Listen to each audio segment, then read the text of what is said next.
नमस्कार मित्रों, मैं हूं एस के अनिल और आपका स्वागत है मेरे YouTube चैनल पर। आज एक खास वीडियो के साथ दोबारा आपके समक्ष उपस्थित हुआ हूं। हमारे नक्षत्र ज्योतिष सॉफ्टवेयर में जो नए नए फीचर्स हमने ऐड किए हैं उसके बारे में बातें करेंगे। जो सबसे पहला हमारा फीचर था, जिस कई महीनों से जिसके लिए हम लोग तैयारी कर रहे थे, आज वो वक्त आ गया कि आपके सामने वो पेश किया जाए। हमारा जो बर्थ टाइम रेक्टिफिकेशन का जो मॉड्यूल था उसको हमने अपग्रेड किया है और ये जो सॉफ्टवेयर है वो प्राणा लेवल तक भी बीटीआर करेगा। इसके साथ साथ आपके पास्ट इवेंट भी सर्च करेगा। और यहाँ पे जो मैं बताऊं, जो पास्ट इवेंट है वो जैसे खुल्लर सर ने नियम प्रतिपादित किए हैं, जो पढ़ाए हैं, उसी को ध्यान में रखते हुए ये सॉफ्टवेयर जो है वो डेवलप किया गया है। इसके अंदर प्रोमिसेस, जो इवेंट आप चेक कर रहे हैं उसके प्रोमिसेस हैं कि नहीं है। दूसरा, दशा फिक्सिंग के जो रूल हैं वो पूरी तरीके से अप्लाई किए गए हैं। ट्रांजिट इसके अंदर अप्लाई किया गया है, interplay of sun and moon apply किया गया है और प्रोग्रेशन भी इसके अंदर अप्लाई किया गया है। और जो दो चार ऑप्शंस इसके अंदर अलग से ऐड किए गए उसके बारे में भी चर्चा करेंगे। सबसे पहले देख लेते हैं यहाँ पे कि जो हमारा नक्षत्र ज्योतिष सॉफ्टवेयर है उसके जो फीचर है बर्थ टाइम रेक्टिफिकेशन के विथ जेनेटिकल कनेक्शन और पास्ट इवेंट वेरिफिकेशन का, उसका एक बार जायजा लेते हैं।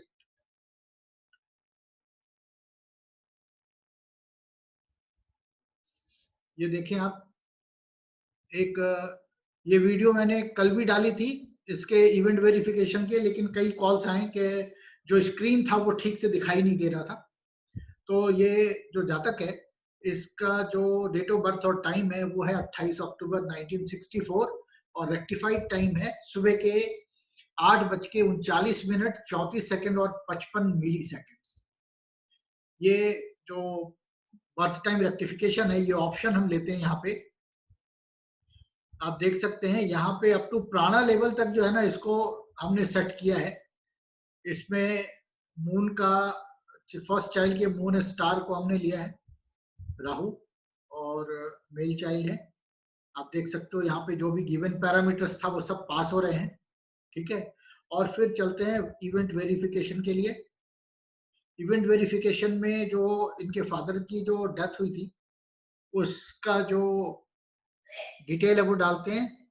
4 जनवरी 2016 संभावित समय था तकरीबन, जो लगा इनको अनुमान से, वो था सुबह के 2:30 में।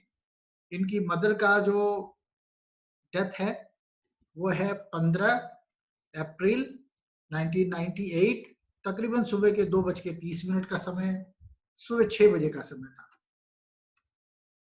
सुबह के 6 बजे थे लगभग। और जो यंगर ब्रदर हैं उनकी डेथ का जो समय था वो 18 अप्रैल 2015 और तकरीबन 21:30 का समय था। और इनकी मैरिज का जो था वो 21 मई 2005 सुबह के 4 बजे। और जो फर्स्ट चाइल्ड है इसका जो डिटेल है वो है 24 अप्रैल 2006 सुबह के 4:33। इसको वेरीफाई करा के देखते हैं। आप देख सकते हो यहाँ पे कि जो प्रोमिसेस थी मैरिज की और चाइल्ड बर्थ की, ये दिखाता है। और दशा लॉट्स पास हो रहे हैं, ट्रांजिट पास हो रहा है और प्रोग्रेशन भी पास हो रहा है। अब इसके अंदर अगर मामूली सा भी आप चेंज कर दो तो बहुत संभव है कि यहाँ पे ये जो पैरामीटर्स हैं वो फेल हो जाए।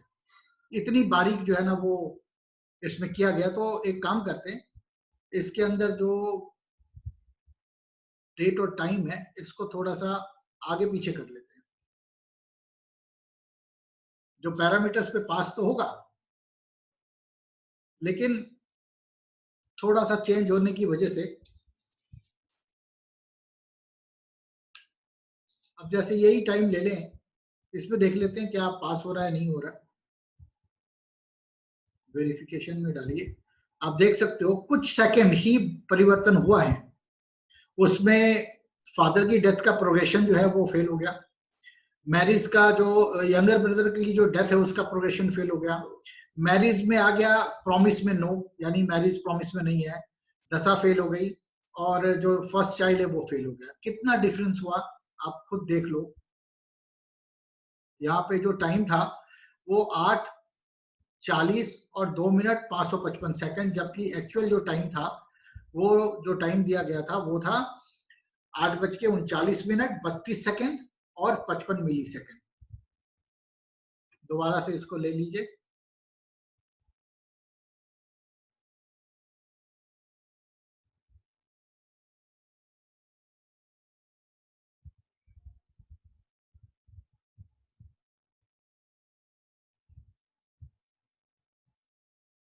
बत्तीस सेकंड तक चलते हैं।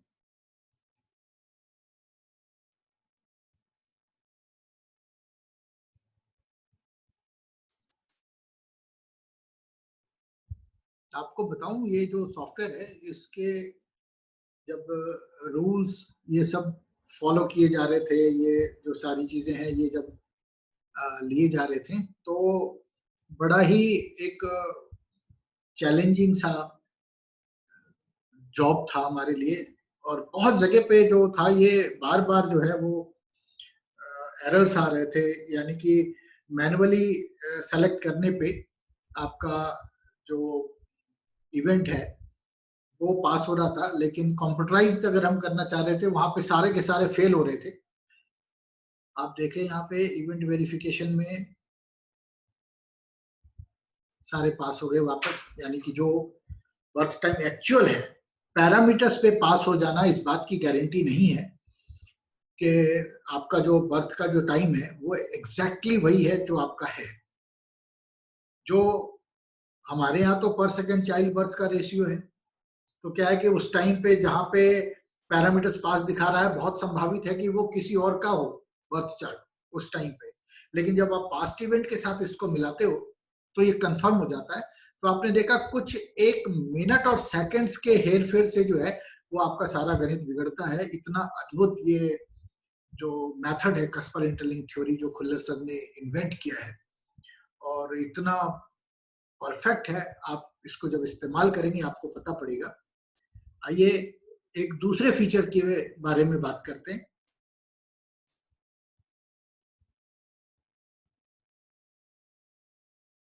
इसमें हम जो ले रहे हैं वो एक नाड़ी एस्ट्रोलॉजी भी ले रहे हैं, क्योंकि हमारा जो सॉफ्टवेयर है वो ऑल इन वन सॉफ्टवेयर है। आपको इसके अंदर पराशर एस्ट्रोलॉजी जो कि बिल्कुल एडवांस लेवल पे मिलेगा। क्या कारण है एडवांस लेवल पे मिलेगा कि जब आप सेकंड्स और नैनो सेकंड्स के हिसाब से अपना बर्थ चार्ट रेक्टिफाई करते हो, तो जो आपका सडवर्ग है ना, जो माइन्यूट सडवर्ग्स हैं वो भी एक्यूरेटली कास्ट हो जाते हैं। इवन देन 144 का जो डिविजनल चार्ट है वो भी एक्यूरेटली कास्ट हो जाता है। और जो लोग सडवर्गों से प्रिडिक्शन करते हैं वो जानते हैं कि अगर इतनी एक्यूरेसी आए तो प्रिडिक्शन करने का जो परफेक्शन होगा, जो रिजल्ट होगा वो अद्वितीय होगा। और इसी वजह से हमारे भारतीय विद्या भवन कह लीजिए या दूसरे जो लोग पराशरी एस्ट्रोलॉजी पढ़ा रहे हैं, वहाँ पे जो सॉफ्टवेयर की जो सेल है वो बहुत अच्छी है और लोग बहुत पसंद भी कर रहे हैं इसको। आइए इस एपिसोड में हम सीधे सीधे जो चर्चा करेंगे वो नाड़ी एस्ट्रोलॉजी के बारे में करेंगे। आइए देखते हैं नाड़ी एस्ट्रोलॉजी में क्या है। आप यहाँ से नाड़ी एस्ट्रोलॉजी सिलेक्ट कर लीजिए। आप देखेंगे यहाँ पे ये सब जो डिजाइन किया गया है नाड़ी एस्ट्रोलॉजी के हिसाब से डिजाइन किया गया है। यहाँ पे ये प्लैनेट है, वो स्टार है, ये सब है, क्योंकि नाड़ी में स्टार सब तक ही लिमिट किया गया है। और ये जो इन्वॉल्वमेंट और ये जो कमिटमेंट है, यानी कि कोऑर्डिनेट्स जितने भी हैं नाड़ी के, वो जो रूल है नाड़ी एस्ट्रोलॉजी के उसके अकॉर्डिंगली यहाँ पे दिए गए हैं। आप इसे 1 सेकंड के हिसाब से, 1 मिनट के हिसाब से, 1 घंटे, दिन, महीने के हिसाब से फॉरवर्ड भी ले जा सकते हैं, ट्रांजिट करा सकते हैं और बैकवर्ड भी करा सकते हैं। ऑटो चाहे आप ऑटो भी करा सकते हैं इसको, यानी कि आपने एक सेलेक्ट कर लिया 1 मिनट का और आपने फॉरवर्ड करके ऑटो कर दिया, तो ये फॉरवर्ड 1-1 मिनट का चलता रहेगा। अगर आपने आवरली करा, डे वाइज करा, वो एक एक करके चलता रहेगा। ये आपके ऊपर डिपेंड करता है कैसे आपको इस्तेमाल करना है। और यहाँ पे आप जो है ना, वो जो अच्छे इसके जो फीचर हैं वो मैं आपको बताऊं कि आप यहाँ सेलेक्ट कर सकते हो। जैसे आपने मैरिज सेलेक्ट किया तो ये आपको बताएगा कि जो 6 नंबर है वो मैरिज के लिए ठीक नहीं होता, 5 न्यूट्रल होता है, 11 केयर, 2 नंबर फैमिली का नंबर होता है जो नाड़ी में लेते हैं। तो आप देख सकते हो इस हिसाब से जो है ना, ये हर प्लेनेट के अंदर दिया हुआ है, फेवरेबल और अनफेवरेबल। आपको बहुत सहायता मिलेगी कि आप उन प्लैनेट्स का चयन कर सके। अब आप देखिए, अगर इसको आवरली एक एक घंटे के लिए फॉरवर्ड या बैकवर्ड करेंगे तो ये ऑटोमेटिकली सारा चेंज होता है, कोऑर्डिनेट सारे के सारे बदलते हैं इसके, आप देख सकते हो। तो ये भी आपके फलादेश के लिए बहुत उपयोगी साबित होगा। और जो हमारा नाड़ी एस्ट्रोलॉजी का है, इसमें आप देख पाएंगे, इसमें जो तरीके दिए गए हैं, आपको अगर डायरेक्टली किसी दशा पे जंप करना है या किसी पीरियड में, जैसे मान लीजिए आपने बोला कि 2005 में शादी हुई थी, तो 2005 में अगर आप लेते हैं तो यहाँ पे डेट डालिए कि आपका डेट था 21 मई 2005, जैसे इस जातक की शादी हुई थी। तो ये 100 दशा में क्लिक करेंगे तो ये बताएगा कि उस समय कौन सी दशाएं चल रही थी। आप उसके हिसाब से जो है वो इसको सेट कर सकते हो। और क्या नाम है, आपको ये पता लग सकता है कि उस टाइम पे जो कोऑर्डिनेट्स थे वो बराबर थे कि नहीं थे, और उसको थोड़ा आगे पीछे करके आप दशा को अपने इन्वॉल्वमेंट और कमिटमेंट के अनुरूप ला सकते हो, जिससे कि बर्थ टाइम रेक्टिफाई हो जाए नाड़ी से भी।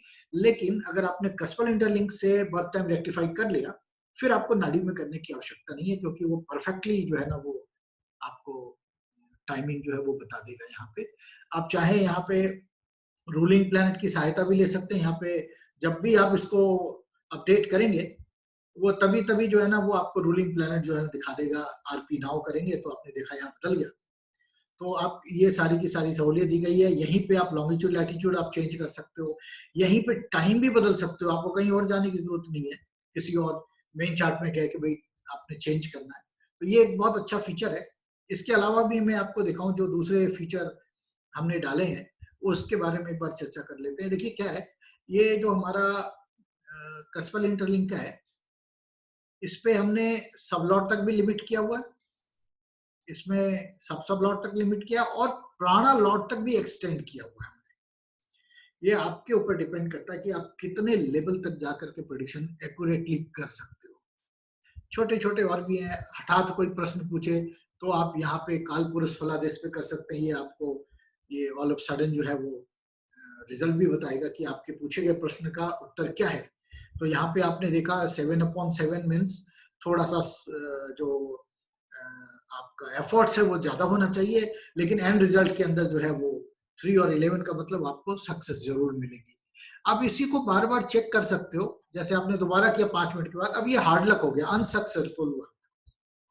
तो ये जो डिजाइन किया है, ये मैंने जब डिजाइन किया इसको, तो मैंने 1 घंटे की जो सुई है उसको स्टार लॉट बनाया, और मिनट की सुई को सब लॉट, और सेकंड की सुई को सब लॉट। तो ये कस्पल इंटरलिंक थ्योरी के हिसाब से, या आप चाहे नाड़ी के हिसाब से भी कर सकते हो, केपी के हिसाब से भी कर सकते हो। और जब कोई आदमी बहुत कीन होता है तो इसका आंसर आपको बड़ा अच्छा मिलता है इसके अंदर। जब वो वाकई कुछ पूछना चाहता है तो आपको इसके आंसर्स बहुत अच्छे मिलते हैं। अगले एपिसोड में चर्चा करेंगे पराशरी एस्ट्रोलॉजी, और वापस से सर्वतोभद्र चक्र के बारे में जो नए नए अमेंडमेंट्स हुए हैं उसके बारे में। अभी के लिए फिलहाल इतना ही। शुक्रिया, धन्यवाद।